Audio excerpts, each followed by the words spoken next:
Salom hammaga. Ushbu mavzuyimiz psixiatriyadagi shoshilinch holatlar, psixofarmakoterapiya asoslari, biologik davo va psixiatriyada psixoterapiya mavzusida bo'lib o'tadi.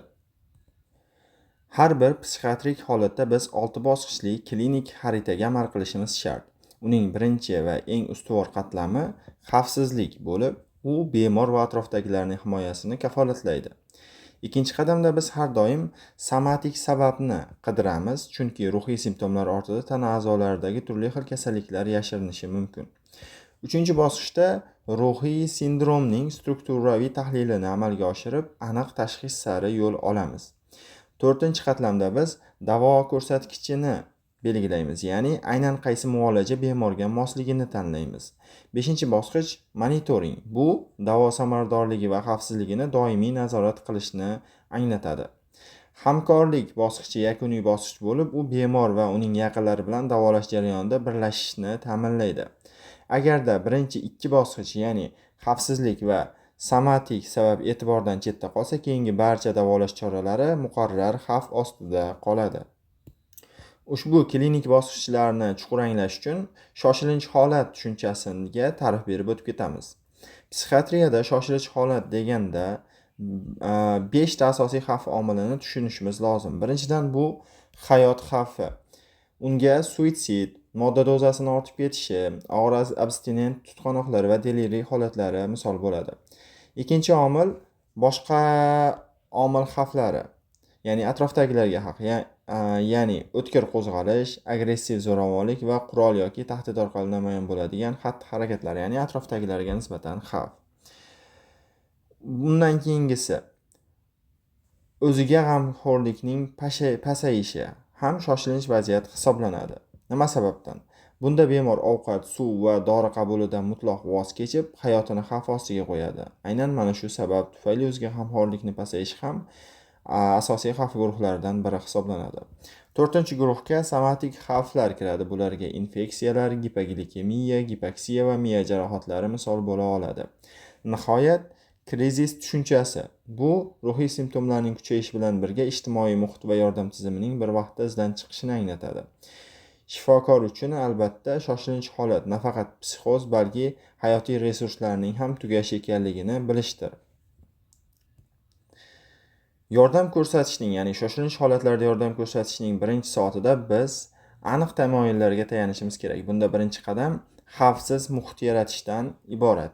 Tinch xona, ochiq chiqish yo'li va doimiy yordam chaqirish imkoniyatini ta'minlashimiz kerak. Ikkinchi qat'iy talab hayotiy ko'rsatkichlarni, ya'ni nafas, puls, qon bosimi, tana harorati, qondagi kislorod va glyukozani miqdorini zudlik bilan baholash va uni normaga qaytarishga harakat qilishimiz kerak. Shundan so'ng bemorning ong va orientatsiyasi tekshirilib, deliriy yoki intoksikatsiya belgilari tahlil qilinadi. To'rtinchi bosqichda anamnez yig'iladi. Bunda qabul qilingan dorilar, moddalar, jarohatlar va informantlardan olingan ma'lumotlar juda ham muhim. Nihoyat, olingan barcha ma'lumotlar asosida xulosa qilinadi. Bemor ambulator kuzatiladimi yoki unga shoshilinch tibbiy yordam kerakmi yoki statsionarga yotqizilishi shartmi? Mana shuni aniqlashtirib olamiz. Va muhim jihat shuki, shoshilinch vaziyatda tinchlik bu nafaqat xavfsizlik, balki diagnostika uchun ham eng birinchi zaruriy omil hisoblanadi. Bu boshqa chalkashliklarni va xavflarni oldini oladi. O'ziga zarar yetkazish va suitsid xavfi. Suitsid xavfini baholashda biz 5 ta asosiy komponentni tahlil qilamiz. Birinchi navbatda suitsidga bog'liq bo'lgan fikrlar, o'lim haqidagi o'ylar va chidab bo'lmas ruhiy og'riq darajasi aniqlanadi. Ikkinchi va xavfliroq qadam bu niyat, ya'ni bemorda aniq reja, vositalarning tayyorligi va xayrlashish xatlarini, ya'ni turli xil vasiyatlarni bor yoki yo'qligini tekshiramiz. Uchinchi komponent bu kontekst bo'lib, unda bemordagi depressiya, psixoz, modda iste'moli yoki og'ir somatik xastaliklarni kiritamiz. To'rtinchi bosqichda bemordagi himoya omillarini, oilasini, diniy e'tiqod yoki davolanishga bo'lgan motivatsiyasini tekshiramiz. Yakuniy bosqichda formulyatsiya bo'lib, bunda bemor shunchaki raqamli ballar bilan emas, balki xavf va himoya omillarini yaxlit klinik tahlilini qilib chiqamiz. O'ziga zarar yetkazishga urinishdan keyingi yordam farqlash va klinik yo'nalish qismlaridan iborat bo'lib, birinchi navbatda tibbiy tomondan jarohatlar, parasetamol yoki litiy bilan zaharlanishlar kabi hayotiy xavflar bartaraf etilishi kerak, ya'ni nima moddadan zararlangan bo'lsa. Psixosotsial tomondan esa biz voqea sabablarini, bemorning motivlari va uni qo'llab-quvvatlash muhitini baholaymiz. Agar bemor intoksikatsiya holatida bo'lsa, suhbatni uzoqqa cho'zmaslik kerak, lekin uning ishtirok etish qobiliyatini hisobga olgan holda birinchi muloqot o'tkaziladi. Klinik yo'nalish doirasida esa albatta maxfiylik tamoyillariga amal qilinishi kerak. Oila ishtiroki va himoyaga muhtojlarning xavfsizligi masalasi albatta hal qilinadi. Eng muhim jihat bu yordamning davomiyligi bo'lib, bemor qisqa yordamdan so'ng tashlab qo'yilmay, keyingi uchrashuv rejasi tuzilishi kerak. Shifokor sifatida biz yodda tutishimiz kerak bo'lgan narsa, o'ziga zarar yetkazgan bemor uchun birinchi munosabat uning kelajakdagi hayotga bo'lgan umidini ta'minlab beradi va shuning uchun ham biz bunda e'tiborli bo'lishimiz kerak. O'tkir qo'zg'alish holatida birinchi va eng samarali bosqich bu deeskalatsiya bo'lib, bunda bemor bilan tinch, hurmatli va qisqa jumlalar orqali muloqot qilish, ortiqcha shovqinni kamaytirish talab etiladi. Ikkinchi muhim jihat jismoniy masofa, chiqish yo'llarining ochiqligi va tibbiy xodimlar jamoasining xavfsizligini ta'minlab berishdir. Shundan so'ng biz qo'zg'alishning tub sabablarini, og'riq, qo'rquv, deliriy yoki intoksikatsiyani faol ravishda qidirishimiz kerak. Cheklovchi choralar faqat oxirgi chora sifatida eng kam darajada va huquqiy etik nazorat ostida qo'llanilishi mumkin. Medikamentoz dorilar esa, ya'ni preparatlar faqat og'zaki deeskalatsiya samara bermagan taqdirdagina aniq klinik ko'rsatmalar asosida beriladi. Shoshilinch holatlarda qo'llanilishi mumkin bo'lgan tezkor sedatsiya. Tezkor sedatsiya bu tibbiy muolaja bo'lib, uning maqsadi aslo bemorni jazolash emas, balki uning xavfsizligini ta'minlash va diagnostika imkoniyatini qaytarishdir. Dori vositasini tanlashda bemor avval nima qabul qilganligini va uning somatik holati hamda nafas va yurak tizimidagi xavf omillarini inobatga olishimiz kerak bo'ladi. Sedatsiyadan so'ng esa qat'iy monitoring olib borilishi shart. Bunga nafas sonini o'lchash, puls, arterial bosim va kislorod saturatsiyasini nazorat qilish kiradi. Shifokor yuzaga kelishi mumkin bo'lgan asoratlar: arterial gipotenziya, nafasning susayishi, distoniya va QT intervalini EKGdagi uzayishiga tayyor turishi va olingan holatda bo'lishi kerak. Sedatsiyadan keyingi bosqich bu bemorning holati barqarorlashgach, qo'zg'alish sababini qayta tahlil qilish va uzoq muddatli davo rejasini tuzishdir. Har qanday shoshilinch holatni, ruhiy holatni baholashda biz birinchi navbatda somatik omillarni inkor etishimiz shart. Buning boshida deliriy turadi. U ong darajasining kun davomida tebranishi, diqqatni jamlashni qiyinlashishi va orientatsiyani pasayishi bilan namoyon bo'ladi. Keyingi muhim nuqta esa bu intoksikatsiya bo'lib, bunda biz psixotrop moddalarning o'tkir ta'siri, qabul qilingan doza miqdori va dorilarning kombinatsiyasi keltirib chiqargan o'ziga xos simptomlarni tahlil qilamiz.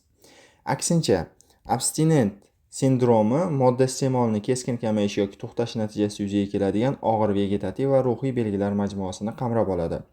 Shifokor uchun somatik belgilarni gipoglipemiyani, gipoksiyani, yashirin infeksiyalar, elektrolitlar va boshqa moddalar muvozanati buzilishi yoki organ yetishmovchiliklarini baholash birlamchi vazifalardan biri hisoblanadi. Klinik jihatdan biz shuni aytishimiz kerakki, bu holat bemorga shoshilinch ravishda psixiatrik tashxis qo'yishga shoshilmasdan har doim parallel ravishda barcha tibbiy sabablarni to'liq baholash shart ekanligini yodda tutishimiz kerak. Navbatdagi psixiatriyadagi jiddiy holatlardan biri bu katatoniya. U stupor va gapirishdan butunlay voz kechish, mutizm, har qanday ko'rsatmaga qarshilik, negativizm va g'ayritabiiy pozalarda qotib qolish, posturing, katalepsiya yoki kutilmagan maqsadsiz qo'zg'alish kabi belgilar bilan namoyon bo'ladi. Ushbu holatning sabablari turlicha. U og'ir affektiv buzilishlar, psixotik holatlar, murakkab nevrologik kasalliklar, modda va dorilarning asorati ta'siri ostida bo'lishi mumkin. Katatoniya keltirib chiqaradigan xavflar tizimli xarakterga ega. Bemordagi suvsizlanish, chuqur tomirlar trombozi, uzoq vaqt ovqatlanmaslik, infeksiyalar va hayot uchun xavfli bo'lgan malign katatoniya rivojlanish ehtimoli bor. Davo algoritmi birinchi navbatda benzodiazepinlarga bo'lgan klinik javobni tekshirishni va zarurat tug'ilganda elektrokonvulsiv terapiyani amalga oshirishni talab qiladi. Amaliyotda eng katta xato bu yerda bemorning holatini shunchaki qaysarlik yoki simulyatsiya deb noto'g'ri baholashdir. Bu esa hayotiy yordam ko'rsatishni kechiktirib yuboradi va bemor hayotini xavf ostida qoldiradi. Navbatdagi holat neyroleptik malignant sindromi va serotonin sindromi. Psixiatriyada ishlatiladigan dori vositalarining hayotga tahdid soluvchi asoratlarini vaqtida farqlash juda ham muhim. Xususan, neyroleptik malignant sindromi antipsixotiklar qabulidan so'ng yuzaga kelib, mushaklarning qo'rg'oshinsimon rigidligi, ya'ni qotib qolishi, organizmda yuqori isitma, gipertermiya va ongning pasayishi bilan xarakterlanadi. Rigidlik, isitma va ong pasayishi. Neyroleptik malignant sindrom. Neyroleptik malignant sindromning obyektiv belgilariga qonda kreatinin kinazani miqdorini oshishi kechadi, sababi muskullar parchalanyapti. Vegetativ tizimning beqarorligi va buyraklarning toksik zararlanish xavfi yuqori o'rinlarda turadi. Ikkinchi xavfli holat serotonin sindromi bo'lib, ushbu holatda bir nechta serotonergik dorilarning noto'g'ri kombinatsiyasi yoki dozasining haddan tashqari oshib ketishi natijasida yuzaga keladi.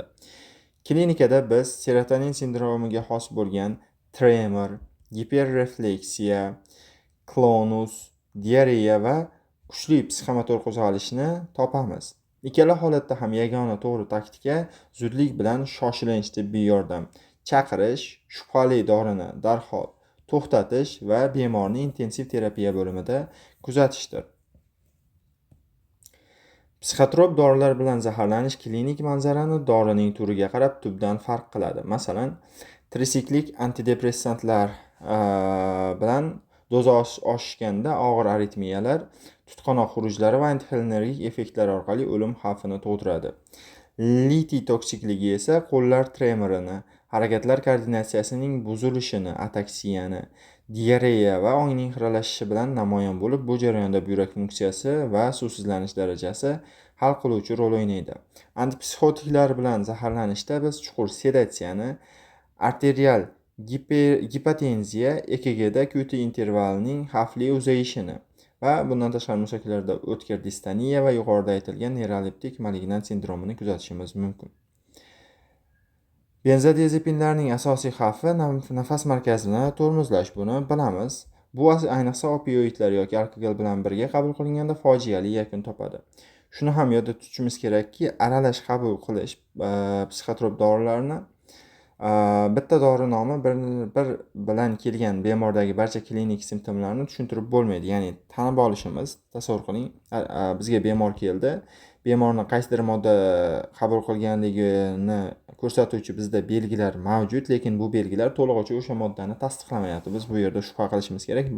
Bemor turli xil moddalarni qabul qilgan aralash holatda va shuni hisobiga bu moddalar bir-birini toksikligini kuchaytirib turli xil klinika beryapti. Psixiatrik amaliyotda etik va huquqiy me'yorlar shifokor faoliyatining himoya qalqonidir. Buni asos sifatida biz rozilik tamoyilini bemorni o'z davolash jarayoni haqidagi qarorlarga imkon qadar faol jalb qilinishini talab etiladi. Bemorning qaror qabul qilish qobiliyati statik tushuncha emas, u har bir konkret holatga vaqtga qarab alohida baholanishi kerak. Maxfiylik masalasida biz bemorni siri, uning xavfsizligi, oilasining manfaatlari va qonuniy majburiyatlari o'rtasidagi nozik muvozanatni saqlashimiz lozim. Eng kam cheklov tamoyili shuni anglatadiki, bemorning erkinligini cheklash faqatgina boshqa iloj qolmaganda va aniq hayotiy xavf mavjud bo'lgandagina va klinik zarurat doirasidagina qo'llaniladi. Har bir qabul qilingan qaror, uning sabablari, mavjud xavflar, taklif etilgan muqobil yo'llar va olib borilgan kuzatuvlar kasallik tarixida sinchkovlik bilan puxta qayd etilishi shart bo'ladi. Bemor bilan o'rnatilgan mana shunday ochiq muloqot va etik qoidalarga rioya qilish yuridik muammolarning oldini oluvchi eng yaxshi vositadir. Darsimizning ikkinchi qismiga o'tamiz. Psixofarmakoterapiya. Psixofarmakoterapiya shunchaki dorilarni berish emas, balki tashxisdan tashqari fikrlash bo'lib, maqsadi uning funksional buzilishlarni tiklash va hayotiy xavflarni kamaytirishga yo'naltirilgandir. Dorini buyurish uchun ko'rsatkichlarni belgilashda biz sindromning turi, holatning og'irligi, bemorning avvalgi dorilarga bo'lgan javobi va uning shaxsiy xohish-istaklarini inobatga olamiz. Vaqt omili ham juda muhim. Biz o'tkir holatni davolashda erishilgan natijani davom ettirishimiz va kelajakdagi xurujlarni profilaktikasini ham birgalikda baholashimiz kerak bo'ladi. Xavfsizlik tahlili doirasida dorilarning o'zaro ta'sirini, nojo'ya effektlarini va mavjud somatik xastaliklar va homiladorlik holatini albatta inobatga olishimiz zarur. Bu yerda davoning eng asosiy omillaridan biri sifatida bemor bilan hamkorlik turadi. U tushunarli maqsadlar qo'yish, bemor va shifokor uchun dori ta'sir qiladigan real muddatlarni bemorga va uning qarovchi oilasiga tushuntirish va monitoring rejasini birgalikda tuzishni anglatadi. To'g'ri tanlangan farmakologik strategiya bemorning jamiyatga qaytishini tezlashtiradi. Har qanday dori terapiyasini boshlashdan avval bazaviy baholash o'tkazilishi shart. Bunda birinchi navbatda terapiya uchun aniq ko'rsatkich, ta'sir ko'rsatilishi kerak bo'lgan maqsadli simptomlar va bu natijaga erishish uchun ketadigan taxminiy muddat belgilanadi. Shifokor bemorning anamnezidagi avvalgi davolash natijalarini, allergik reaksiyalarni va boshqa nojo'ya ta'sirlarni va dori qabul qilish bilan bog'liq bo'lgan umumiy intizom, ya'ni doriga rioya qilishni tekshiradi. Obyektiv baholash doirasida somatik kasalliklar, ayniqsa jigar, buyrakning holati va yurak qon tomir tizimi xavfi hamda tutqanoq tarixi inobatga olinadi. Ayol bemorlarda reproduktiv xavfsizlik, homiladorlik ehtimoli, laktatsiya va kontratsepsiya usullari alohida tahlil qilinadi. Va nihoyat, dori tanlashda bemorning afzalligi, dorining narxi va atrofda dorixonalarda mavjudligi va kelajakda laborator monitoring o'tkazish imkoniyatlarini hisobga olgan holatda buyuramiz. Mana shu asosiy tekshiruvlarsiz boshlangan davolash kelgusida yuzaga keladigan nojo'ya ta'sirlarni boshqarishda shifokorni ilojsiz qoldirilish ehtimoli yuqori. Endi biz psixiatriyaning asosiy dori guruhlaridan biri antipsixotiklar haqida gaplashamiz. Antipsixotiklar keng doiradagi ko'rsatkichlarga ega bo'lib, ular birinchi navbatda turli xil psixozlarda, maniyalarda, og'ir qo'zg'alish sindromlarida va bundan tashqari ayrim qo'shimcha holatlarda ham buzilishlarda ham ishlatiladi. Dorini biz tanlashimizda bemorning avvalgi qabul qilganlik organizmini javobi, ekstrapiramidal simptomlar, organizmdagi metabolik xavflarni profiliga va sedativ ta'siriga bo'lgan ehtiyoj, prolaktin, gormonlar miqdori va EKGdagi QT ko'rsatkichlarini inobatga olishimiz kerak. Davolashning o'tkir fazasida bizning asosiy maqsadimiz bemorning organizmida kechayotgan agressiv simptomlarni tezda kamaytirish, jilovlash va bemor xavfsizligini qayta ta'minlashdir. Davomiy fazada, ya'ni o'tkir fazadan keyingi fazada esa asosiy e'tibor kasallikni qaytalanishini, ya'ni relapsini oldini olishga va bemorning hayotiy funksiyalarini saqlab qolishga qaratiladi.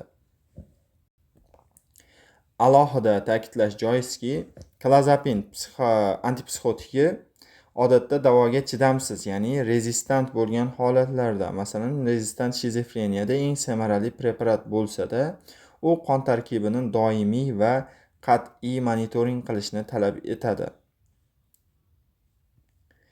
Antipsixotik terapiya davomida 4 ta asosiy yo'nalish bo'yicha monitoring olib borilishi shart. Birinchi navbatda metabolik ko'rsatkichlar, tana vazni, bel aylanasi, arterial qon bosimi, qondagi glyukoza va lipidlar darajasi muntazam tekshiriladi.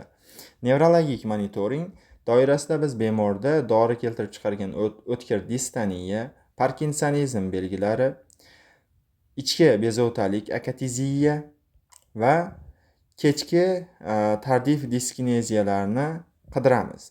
Endokrin jihatidan esa prolaktin miqdorini, menstrual siklning buzilishlari va turli jinsiy nojo'ya ta'sirlarini e'tibor markazida tutamiz.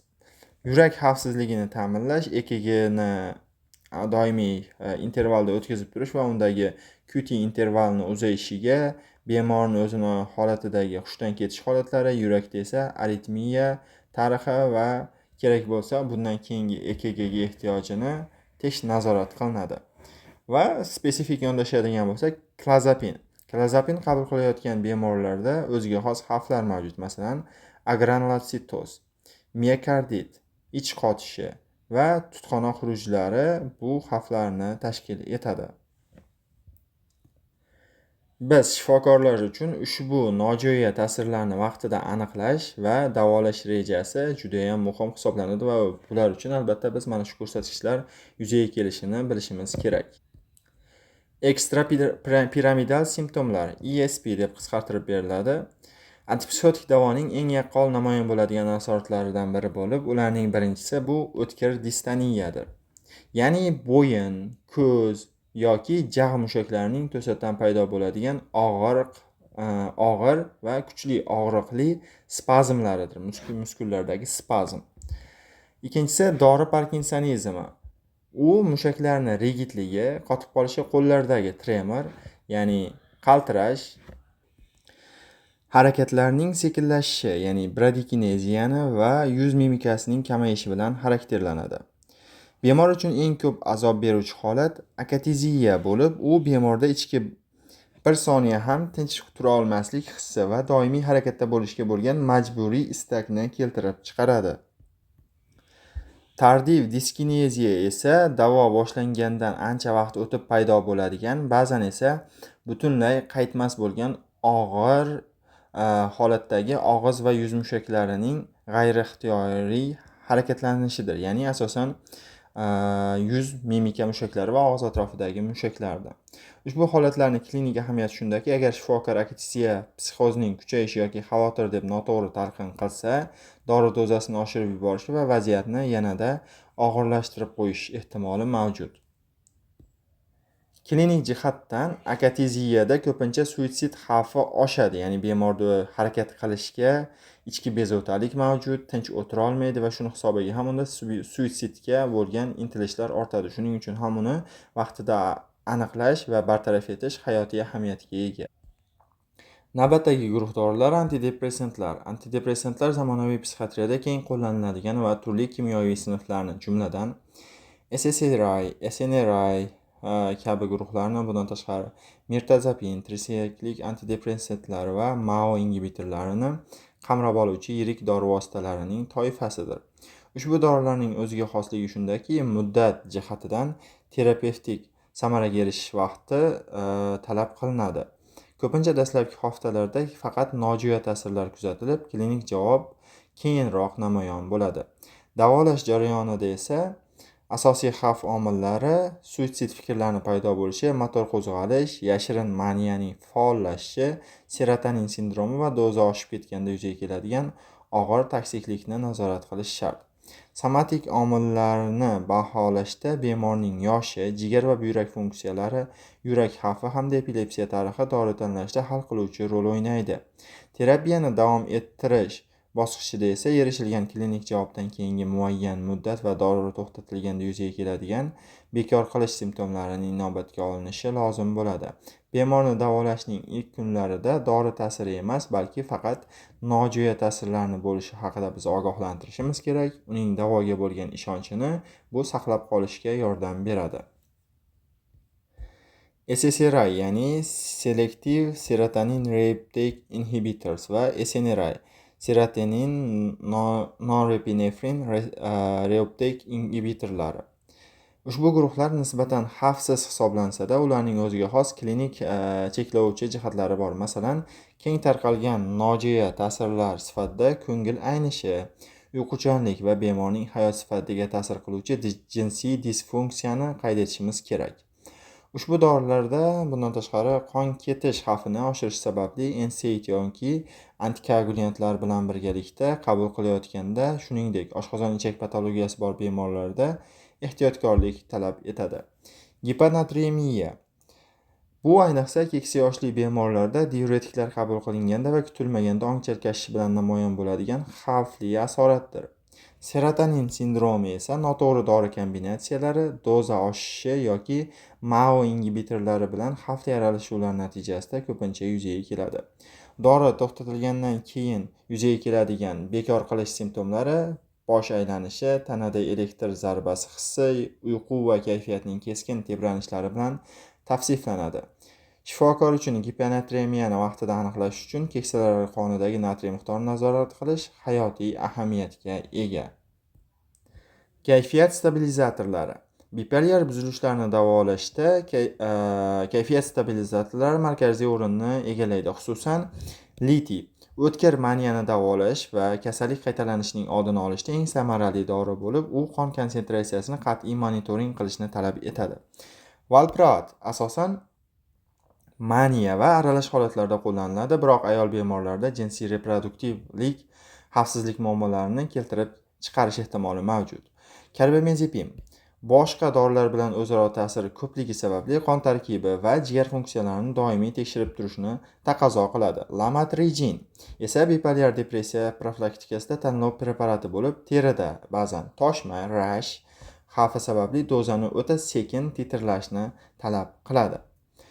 Terapevtik tanlov qilishda biz affektiv epizodlarning turi, bemorimizning avvalgi dori preparatlariga javobi, organizmini somatik xavf profili va laborator monitoring o'tkazish imkoniyatlarini muvozanatlashtirishimiz kerak bo'ladi.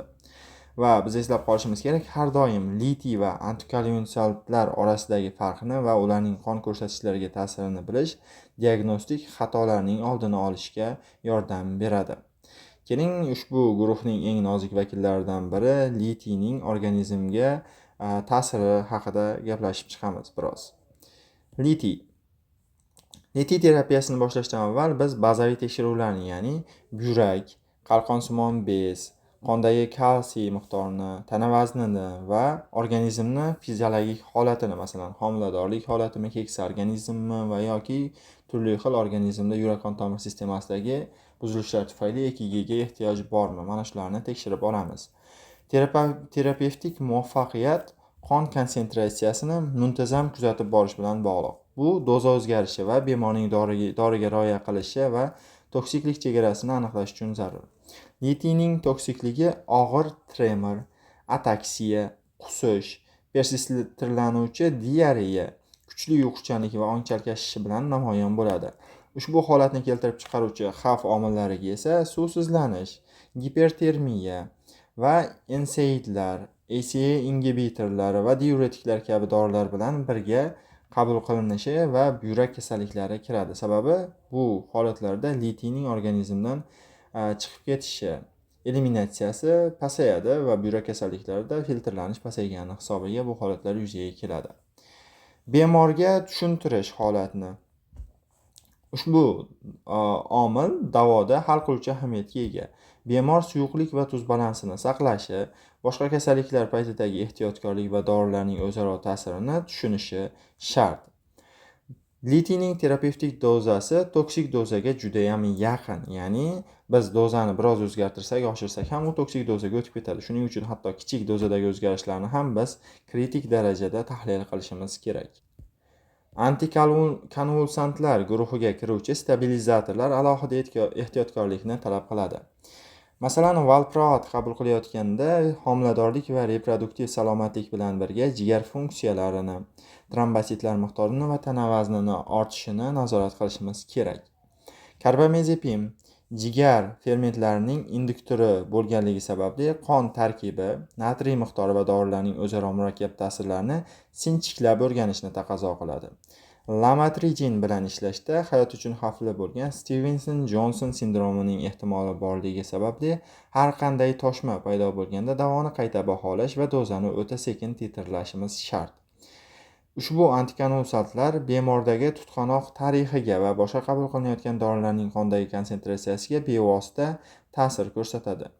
Umumiy monitoring strategiyasi har doim bemorning yoshi, somatik kasalligi va laborator ko'rsatkichlar imkoniyatiga qarab turib moslashtiriladi. Psixofarmakoterapiya arsenalida xavotir va uyqusizlikni bartaraf etuvchi sedativlar ham o'z o'rniga ega. Benzodiazepinlar va gipnotik vositalar. Ushbu vositalar tibbiyotda aniq foyda keltiruvchi indikatorlarga ega bo'lib, bularga biz kiritamiz o'tkir xavotir, uyqusizlik, katatoniya holatlari va alkogol abstinent sindromini boshqarish. Biroq ularning xavf profili juda jiddiy. Preparatlarga nisbatan tezda qaramlik va tolerantlik shakllanadi. Shuningdek, bemorda yiqilishlar, xotiradagi buzilishlar, mashina haydashdagi qiyinchiliklar, ya'ni hayotiy faoliyatdagi qiyinchiliklar va nafas depressiyasi yuzaga kelishi mumkin. Ayniqsa dorilarning kombinatsiyasi, opioidlar, alkogol yoki boshqa sedativlar bilan birga qabul qilinishi hayotiy xavfni keskin darajaga ko'tarib beradi. Keksa bemorlarda esa ushbu dorilar deliriy holatini chaqirishi va bundan tashqari ularni hushdan ketib yiqilishiga va kognitiv funksiyalarni pasaytirishga moyil bo'ladi. Shuning uchun davolash rejasini har doim qisqa muddatga mo'ljallangan va aniq maqsadli dori bekor qilinishini ko'zda tutuvchi va non-medikamentoz usullar bilan integratsiyalashgan holatda amalga oshirilishi shart. Klinik amaliyotda biz tez farmakoterapiya standartlariga mos kelmaydigan maxsus holatlar bilan to'qnash kelamiz. Keksa bemorlar uchun har doim past dozalar, sekin titrlash sxemasi hamda yiqilish va deliriy xavfini minimallashtirish tamoyili qo'llaniladi. Homiladorlik davrida biz onadagi ruhiy kasalliklarning xavf bilan dori vositasining homilaga bo'lgan potensial xavfini o'zaro muvozanatlashtirishimiz shart. Laktatsiya bosqichida chaqaloqning doriga ekspozitsiyasi, onaning tungi uyqusi va davolashning uzluksizligini saqlab qolishimiz shartdir. Jigar va buyrak patologiyalari dori metabolizmi va uning eliminatsiyasi, ya'ni organizmdan chiqarilishiga bevosita ta'sir qilib, qondagi konsentratsiyaning kutilmaganda oshib ketishi va toksiklikka sabab bo'lishi mumkin. Yurak tizimi bilan bog'liq bo'lgan asoratlar, QT intervalining uzayishi, hayotiy og'ir bo'lgan aritmiyalar va o'rtastatik gipotenziya va dori keltirib chiqargan metabolik xavf omillari har bir qadamda inobatga olinadi va biz shuni bilishimiz kerakki, maxsus guruhlarda davolash bu qat'iy algoritmlar bilan emas, balki bemordagi shaxsiy xatar va foydaning nozik muvozanatini inobatga olishdir.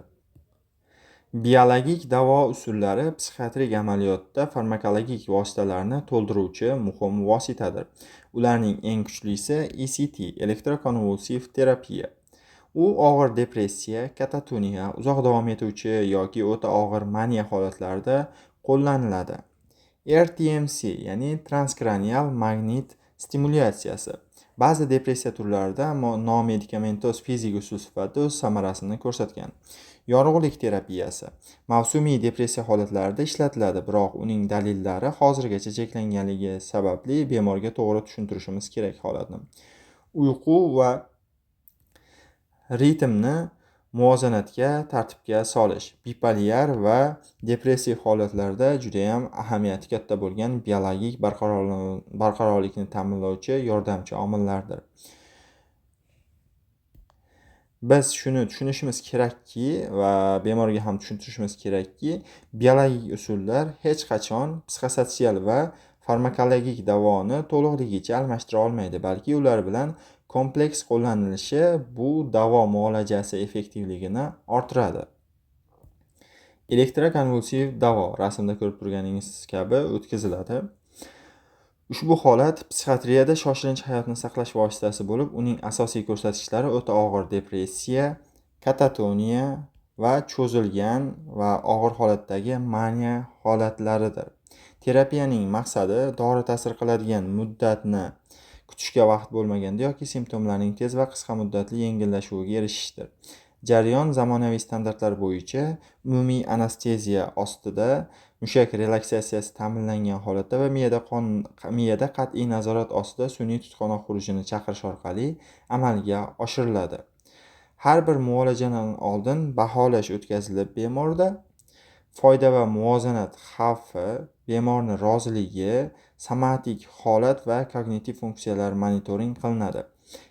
Elektrokonvulsiv terapiyaning chegarasi u shizofreniyada odatda birinchi darajali davo usuli emas, balki faqat maxsus murakkab holatlar uchungina davo metodi sifatida olib qolinadi. Darsimizning 3-qismi psixoterapiya haqida gaplashamiz navbatda. Psixoterapiya bu shunchaki bemor bilan muloqot emas, balki asosida shifokor va bemor o'rtasidagi mustahkam, ishonchli terapevtik munosabat hamda erishilishi kerak bo'lgan aniq davolash maqsadlari turadigan umumiy jarayon hisoblanadi.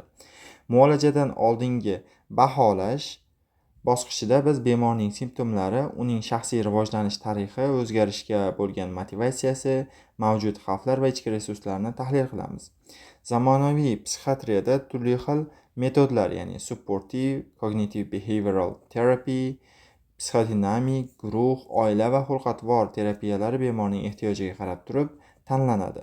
Biroq ushbu jarayonning o'zi chegaralari mavjud. Masalan, o'tkir krizis davrida yoki faol psixoz, modda intoksikatsiyasi, og'ir kognitiv defitsit va xavfsizlik omillari metodni cheklashga asosiy omil bo'ladi. Natijada biz nafaqat simptomlarning yo'qolishiga, balki bemorning hayotiy funksiyalarini to'liq tiklanishiga va ijtimoiy muhitni moslashuviga intilishimiz lozim bo'ladi. Psixoterapevtik reja muvaffaqiyatli bo'lishi uchun seanslar boshlanishidan avval bemorning tayyorgarlik darajasini aniqlash shart. Psixoterapiyani boshlashdan avvalgi baholash jarayonida biz birinchi navbatda bemor duch kelayotgan muammoni tushunib olishimiz kerak. U aynan nimani o'zgartirishni xohlaydi va hayotida nimalarni o'zi uchun xavf deb baholaydi. Barqarorlik mezoni doirasida biz suitsid xavfi, psixotik simptomlar, modda iste'moli, uy sharoiti va zo'ravonlik ehtimolini sinchiklab tekshiramiz. Keyingi qadamda bemorning real resurslari, muolajaga ajratilishi mumkin bo'lgan vaqti, moliyaviy holati, transport imkoniyati, oilasini qo'llab-quvvatlashi va madaniy mosligi baholanadi.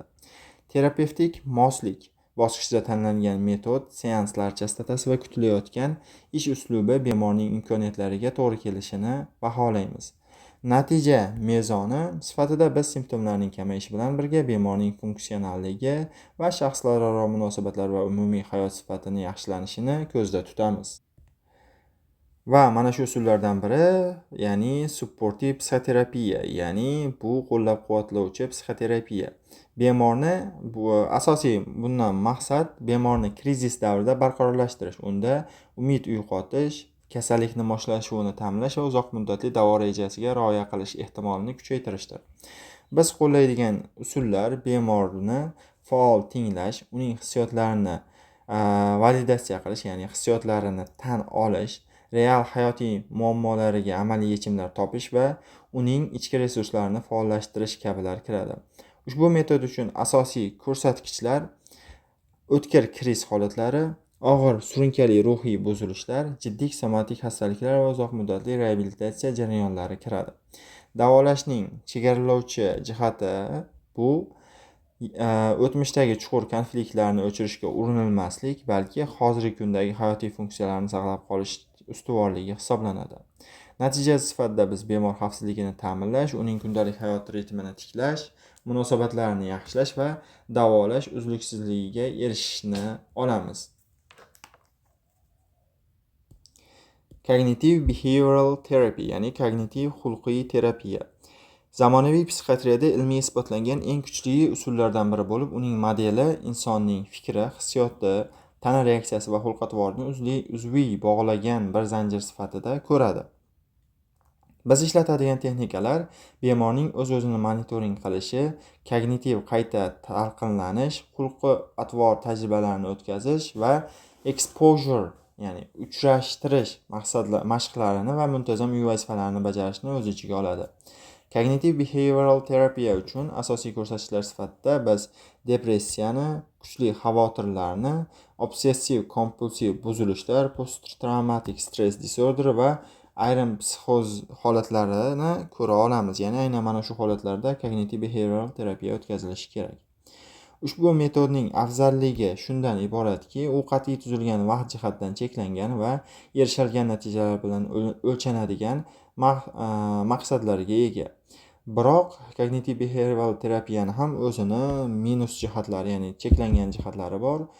O'tkir og'ir krizis yoki faol psixoz bosqichida u faqat farmakologik barqarorlashtirish qo'llanilgandan keyingina u bilan birga olib borilishi mumkin. Behavior therapy, ya'ni xulq-atvor terapiyasining asosida inson xulqining o'rganilishi, uning ijobiy yoki salbiy mustahkamlanishi, qochish reaksiyalari va shartlangan javoblar tahlili yotadi. Exposure texnikasi. Aynan bu texnika orqali bemor o'z qo'rquvlari yoki obsessiv xavotirlari bilan bosqichma-bosqich yuzma-yuz kelishga o'rgatiladi. Ya'ni masalan panik hujumlarida bemor qo'rquvi bor muhitga asta-sekin bemor moslashtiriladi. Response prevention usuli esa bemordagi majburiy rituallarni, ya'ni majburiy harakatlarni yoki vaziyatdan qochish xatti-harakatlarini kamaytirishga qaratilgan. Masalan, bemor o'zi yoqtirmagan yoki o'zi qo'rqqan joydan qochib ketishni oldini olinadi va o'sha vaziyatga nisbatan bemor tayyorlanadi. Shuningdek, terapiyada bo'shashtirish, ya'ni erkinlik berish, relaxation va biofeedback qismi bor. Ushbu usullar orqali tana tarangligi va vegetativ tizim javoblarini boshqarish o'rgatiladi. Social skills training, ya'ni odamdagi ijtimoiy qobiliyatlarni trenirovka qildirish orqali bemorning muloqot qobiliyati, o'zini erkin tutishi va kundalik hayotidagi rollari qayta tiklaniladi. Psixodinamik terapiya e'tiborini insonning ichki konfliktlariga, ongsiz himoya mexanizmlariga va munosabatlardagi qoliplarga va hayotida takrorlanib kelayotgan mavzularga fokus qiladi. Terapiya uchun asosiy material sifatida bemorning his-tuyg'ulari, orzu-niyatlari, bolalik xotiralari va seanslardagi tanaffuslar, terapevtga bo'lgan transferens, ya'ni ko'chirish va qarshilik ko'rsatish ishlatiladi. Ushbu usulning asosiy ko'rsatkichlari sifatida surunkali shaxslararo muammo, surunkali kayfiyat buzilishlari va o'tmishdagi travma oqibatlari qilib ko'rsatiladi. Ya'ni aynan mana shu vaziyatlarda psixodinamik psixoterapiyani o'tkazishimiz kerak. Biroq ushbu metodni hamma holatda ham qo'llab bo'lmaydi, ya'ni o'ta og'ir hayotiy xavflar mavjud bo'lganda, odamda faol psixoz epizodlari bo'lganda yoki beqaror modda qabul qilish bilan bog'liq holatlarda ushbu holatga nisbatan e'tiborli bo'lishimiz kerak bo'ladi. Davolash natijasida bemorda o'zini chuqur anglashiga, ijtimoiy munosabatlarning moslashuviga va o'tmishdagi simptomlarning yangicha ma'no berishiga erishiladi. Bemorning sog'ayishi faqat uning o'ziga bog'liq bo'lgan narsa emas. Shuning uchun biz guruh terapiyasi orqali, guruhli davolash orqali biz o'xshash muammoli bemorlar o'rtasida tajriba almashishni yo'lga qo'yamiz. Masalan, bo'lishi mumkin bemorda yolg'iz bemorlar bo'lishi mumkin yoki bo'lmasam turli xil moddaga o'rganib qolganlar yoki bo'lmasam turli xil ayb ishlarni qilgan bemorlar bo'ladigan bo'lsa, ularni guruhlash orqali bir-biriga nisbatan ijtimoiy ko'nikmalarini oshiramiz va yolg'izlik hissini kamaytiramiz. Oila bilan ishlash bosqichida kasallikni qaytalanishi, ya'ni relaps belgilarini, krizis rejasini tuzamiz va bundan tashqari dori qabul qilishini va muloqotini nazorat qilishimiz mumkin bo'ladi. Ya'ni oilaviy muloqotni sog'lomlashtiramiz. Psixoedukatsiya doirasida bemor va uning yaqinlariga kasallikning tabiati, davolash usullari va uyqu rejimi, modda iste'moli va stressni boshqarish kabi tizimli bilimlar beriladi. Affektiv buzilishlarda esa motivatsion suhbatlar o'tkazish va zararni kamaytirish strategiyalari o'ta ham muhim hisoblanadi. Ushbu tizimli ishda ham maxfiylikni saqlashimiz kerak va bundan tashqari xavfsizlikni ta'minlashimiz va oila ichidagi zo'ravonlik ehtimolini inobatga olishimiz kerak bo'ladi.